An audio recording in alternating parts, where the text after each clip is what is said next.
It's called Picotte, South Africa's signature wine, and some say it's the world's least drinkable wine. So just in time for International Picotte Day, yes, there is such a thing, we're going to give it a taste test with WSJ's Charles Passy on the Weekend Sip. Hi, Charles. Pleasure to be here, yes. So give us a little backstory on Picotte and why it's the wine everyone loves to hate. Well, Picotte is basically a sort of a crossbreed of two grapes, Pinot Noir and Cinsault, which is sometimes called Hermitage. So you get Picotte. And it was made in a style, let's just say, that gave it a flavor that some have described as rusty nails. Some have compared it to nail polish remover. I say it sort of tastes a little bit like burnt matchsticks or whatever.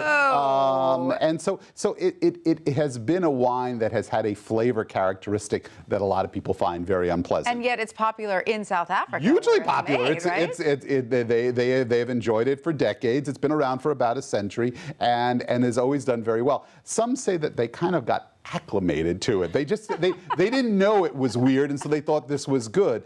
But that's a little bit unfair because truthfully, you know, what's happened, particularly post-apartheid, is South Africa's winemaking community has gotten a lot smarter.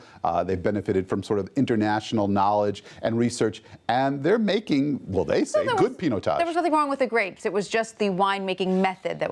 You take issue with the yes grapes. and no. Okay. I will say that's part of it, but what's also, there is what they call a smoky characteristic to the grape.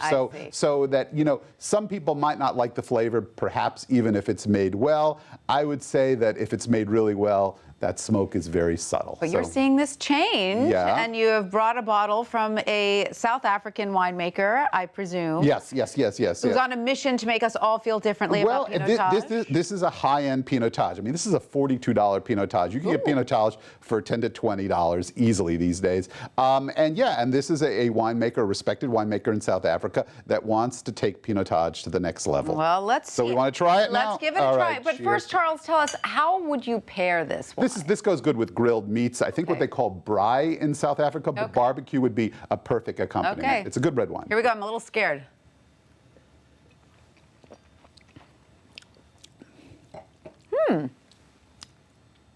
Not bad. No. I mean, it's. What do you think, Charles? In your professional opinion? This is like, to me, like a juicy Pinot Noir. It's sweeter than I thought it might be. Yeah, it's got this one has got a lot of fruit in it. I would say. With this one, if you swirl it around, sip a little bit more, you'll eventually get maybe a little bit of that hint of smoke. I would say it's very. Swirl it around. It may take 2 glasses. Sip a little bit more. Now I feel like I need a second sip just to.